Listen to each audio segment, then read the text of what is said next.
छत्तीसगढ़ सामान्य अध्ययन से संबंधित 10 प्रश्नों पर रोज हम डिस्कशन करते हैं, जो कि सीजीपीएससी और सीजी व्यापम से संबंधित परीक्षाओं के लिए बहुत ज़्यादा इंपॉर्टेंट हो सकता है। सीधे हम लोग क्वेश्चंस पर चलते हैं। तो भाई आज का पहला क्वेश्चन है, मैं आप लोगों से रिक्वेस्ट करूंगा कि आप ना साथ साथ में क्वेश्चन का आंसर देते चलिएगा। नीचे कमेंट बॉक्स में आप अपना आंसर बता सकते हैं या फिर किसी कागज में भी आप लिख सकते हैं, लेकिन मेरे आंसर बताने के पहले आपको अपना आंसर बताना होगा, ताकि आप आंसर बताएंगे ना तो आपके दिमाग में बस जाएगा आंसर, तो आपको याद रखने में ज्यादा दिक्कत नहीं होगी। तो पहला क्वेश्चन है, यह किसने लिखा है? प्राचीन काल में छत्तीसगढ़ भूभाग में 36 राजा राज्य करते थे, जिनकी 36 राजधानियां थीं। प्रत्येक राजधानी में एक एक गढ़ होता था। तो ये आपको बताना है कि भाई ये किसने लिखा है। ये वाला जो चीज है ना, मुझे छत्तीसगढ़ राज्य हिंदी ग्रंथ अकादमी की जो समग्र छत्तीसगढ़ है वहां से मुझे ये मिला है। तो ऐसी चीजें पूछी जा सकती है, तो आपको बताना है कि ये कथन कि भाई प्राचीन समय में हमारे छत्तीसगढ़ में 36 राजा होते थे और उन 36 राजाओं की जो राजधानियां थी, मतलब 36 राजा होंगे तो उनकी 36 राजधानियां होंगी, जाहिर सी बात है, और प्रत्येक राजधानी में एक एक गढ़ होता था और कालांतर में इन्हीं 36 गढ़ों के आधार पर छत्तीसगढ़ को छत्तीसगढ़ कहा गया। तो ये वाला कथन किनका है ये आपको बताना है। तो एक व्यक्ति हैं खैरागढ़ से, खैरागढ़ रियासत से, लाल प्रद्युमन सिंह। लाल प्रद्युमन सिंह, तो ये कथन जो है उनका है, लाल प्रद्युमन सिंह। बढ़ते हैं अगले क्वेश्चन की तरफ। तो अगला क्वेश्चन दिया हुआ है, हबीब तनवीर जी को किस विश्वविद्यालय द्वारा डिलिट की मानद उपाधि प्रदान की गई है? हबीब तनवीर जो कि लोक कला से जुड़े हुए व्यक्ति हैं, तो इनको किस विश्वविद्यालय द्वारा डिलिट की मानद उपाधि प्रदान की गई है? तो देखो, जो डिलीट है ना, एक तरह का उपाधि है, इसके लिए लोगों को पढ़ना वगैरह पड़ता है, लेकिन जो खास लोग होते हैं ना, जो किसी क्षेत्र में बहुत ज्यादा नाम कमाते हैं, तो उनको इस तरह की मानद उपाधियां प्रदान की जाती है, क्योंकि भाई वो अपने आप में ही एक जो है मतलब क्या कहना चाहिए, बहुत कुछ है, तो उनको जो है दिया जाता है। तो इनको जो है इंदिरा कला संगीत विश्वविद्यालय जो कि खैरागढ़ में है, इस विश्वविद्यालय द्वारा इनको जो है डिलीट की मानद उपाधि प्रदान की गई है। वहीं अगर मैं बात करूं ममता चंद्राकर जी को, तो उनको भी जो है इसी इंदिरा कला संगीत विश्वविद्यालय द्वारा डिलीट की उपाधि प्रदान की गई है। वहीं तीजन बाई जो पंडवानी से संबंधित है ना, पंडवानी गायिका है, पंडवानी को पूरे दुनिया भर में उन्होंने क्या कहते हैं प्रसिद्धि दिलाई है, तो तीजन बाई जी को गुरु घासीदास विश्वविद्यालय बिलासपुर द्वारा डिलीट की उपाधि प्रदान की गई है। ध्यान रखना ये सारी चीजें। बढ़ते हैं अगले क्वेश्चन की तरफ। तो अगला क्वेश्चन दिया हुआ है, भाई निम्न में से कौन सा रस्म बस्तर दशहरा से संबंधित है? तो ये वीडियो जो है, मतलब अभी बस्तर दशहरा का माहौल चल रहा है ना, तो आपको बताना है कि कौन से रस्म बस्तर दशहरा से संबंधित है। 75 दिन तक चलता है ना बस्तर का दशहरा। तो देखो, बस्तर दशहरा जो कि सावन मास के अमावस्या से शुरू होता है, हरेली के दिन से, और जो पहला रस्म होता है वो होता है पाटा जात्रा। तो भाई पाटा जात्रा इससे संबंधित है, जो कि हरेली अमावस्या के दिन मनाया जाता है। उसके बाद आप लोगों ने सुना होगा काछिन गादी। काछिन गादी जो कि आश्विन मास के अमावस्या को मनाया जाता है, और ये जो है इसी रस्म की अदायगी के बाद दशहरा का जो कार्यक्रम है वो विधि विधान पूर्वक शुरू हो जाता है। हालांकि रस्म पहले से शुरू हो चुकी होती है, लेकिन काछिन गादी जो कि जगदलपुर में स्थित है, काछिन गुड़ी, वहां मनाया जाता है, लेकिन यहाँ काछिन जात्रा दिया हुआ है। तो देखिएगा, जो काछिन देवी हैं वो जो है बस्तर दशहरा मनाने की अनुमति दी हुई होती हैं, तो उन्हीं के अनुमति के बाद बस्तर में दशहरा कार्यक्रम होता है।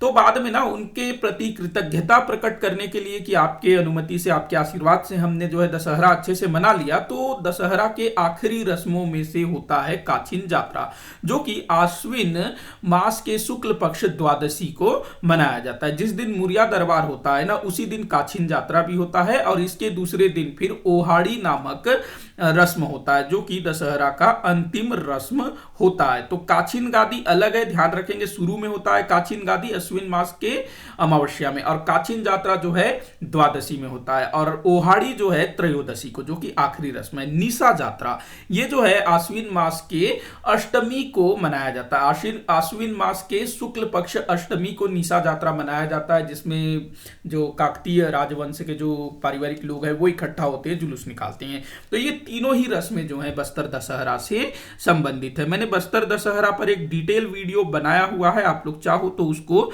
देख सकते हैं।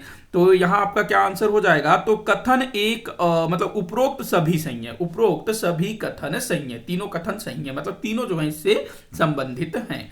अगला क्वेश्चन है, बैलों की पूजा किस पर्व में होती है? तो बैलों की पूजा किस पर्व में होती है? बैल जो कि किसानों के लिए सबसे महत्वपूर्ण होते हैं ना। अगर मैं बात करूं हरेली की, जो कि सावन मास की अमावस्या को मनाया जाता है, तो इस दिन क्या होता है भाई, जो कृषि उपकरण होते हैं उनकी पूजा अर्चना की जाती है, क्योंकि भाई किसान के लिए उसका जो सबसे जो मुख्य धरोहर है वो क्या क्या होता है, जो भी हल है, बैल है, जो भी दूसरे कृषि संबंधी उपकरण है, वही तो एक किसान की पूंजी है। तो किसान जो है अपनी पूंजी की पूजा अर्चना करता है, बैलों की पूजा करता है, कृषि उपकरण की पूजा करता है। अगर आप किसी फैक्ट्री में जाओ तो जो फैक्ट्री मालिक है अपने जो मशीन वगैरह है उनको शुरू करने से पहले जो है टीका वगैरह लगाया जाता है। आप लोगों ने दुकानों में भी देखा होगा कि जैसे ही दुकानदार दुकान खोलता है तो एक बार जो है अपनी दुकान में अगरबत्ती वत्ती लगाता है। तो हरेली में जो है कृषि उपकरणों की पूजा होती है। अख्ती जो है ये जो है ना,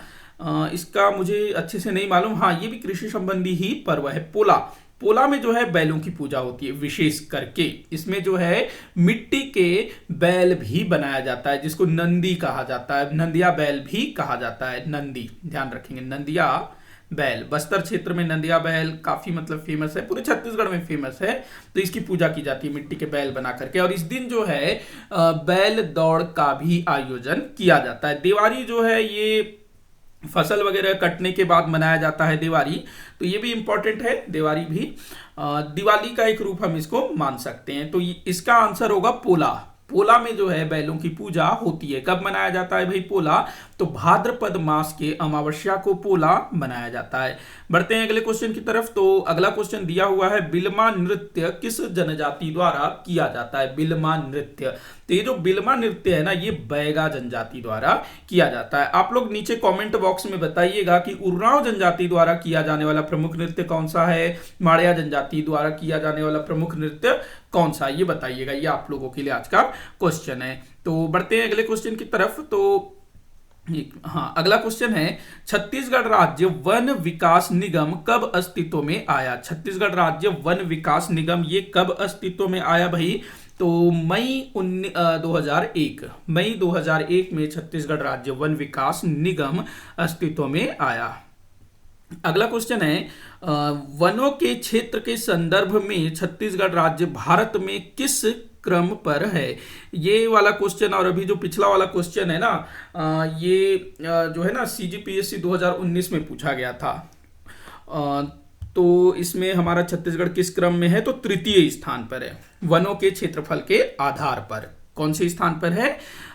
तीसरे स्थान पर, ध्यान रखना। अगला क्वेश्चन है, जालियाना नृत्य कहाँ किया जाता है? जालियाना नृत्य, तो जालियाना नृत्य और ये गीत भी है, तो ये जो है बस्तर क्षेत्र में किया जाता है। विशेष करके विवाह के समय किया जाता है, मेले मढ़ई के समय भी देखने को मिलता है। ये एक तरह का ना, जैसे विवाह के टाइम पे जो गीत वगैरह होता है, थोड़ा मनोरंजन टाइप का, तो कुछ उस टाइप का नृत्य है, गीत है। और इसमें अधिकतर युवक और युवतियां दोनों जो है इसमें भाग लेते हैं। तो जालियाना नृत्य, मेरे ख्याल से बस्तर क्षेत्र में गाना भी है शायद, जालियाना जाली परा ठुमकी ठुमकी, कुछ इस टाइप का। तो खैर अगर आप लोगों को मिलता है तो सुन सकते हैं। तो बढ़ते हैं अगले क्वेश्चन की तरफ। तो जालियाना नृत्य कहाँ किया जाता है? बस्तर क्षेत्र में। अगला क्वेश्चन है, रूपाली वालिया का संबंध है। रूपाली वालिया, तो इनका संबंध भाई कथक नृत्य से है। कथक नृत्यांगना है और ये रायगढ़ घराने से हैं। देखिएगा, जो कथक नृत्य है ना, उससे संबंधित हमारे भारत में 4 प्रमुख घराने हैं, जैसे कि राजस्थान में जयपुर घराना, उसके बाद उत्तर प्रदेश में बनारस घराना, लखनऊ घराना। इसके बाद जो चौथा कथक घराना माना गया है वो है रायगढ़, जिसको वहां के जो राजा थे ना चक्रधर सिंह, उनके टाइम पर ये जो है कथक के लिए काफी कार्य किया गया और इसको जो है चौथे कथक घराना के रूप में विकसित किया गया। और यही जो है ना रायगढ़ सबसे नया कथक घराना भी है। तो ये चीज भी आप लोग ध्यान में रखिएगा। बढ़ते हैं अगले क्वेश्चन की तरफ। तो अगला क्वेश्चन है जो कि इस वीडियो का आखिरी क्वेश्चन होगा, राम झरना किस जिले में है? राम झरना। तो आपको बताना है कि ये जो राम झरना है ये किस जिले में है। तो भाई ये जो राम झरना है ना, ये रायगढ़ जिले में। कहां पर? रायगढ़ जिले में राम झरना। ये मतलब उतना ज्यादा फेमस नहीं है जैसे कि चित्रकूट, तीरथगढ़, अमृतधारा, लेकिन फिर भी जो है कभी कभी इस तरह के क्वेश्चन पूछ लिए जाते हैं, तो ध्यान रखिएगा। इसी के साथ आज का ये वीडियो यहीं पर समाप्त होता है। आप लोग मुझे कमेंट करके बताइएगा कि आपसे कितने क्वेश्चन सॉल्व हुए। किसी भी क्वेश्चन में कोई भी डाउट हो तो जरूर बताइएगा। वीडियो को आखिर तक देखने के लिए बहुत बहुत धन्यवाद।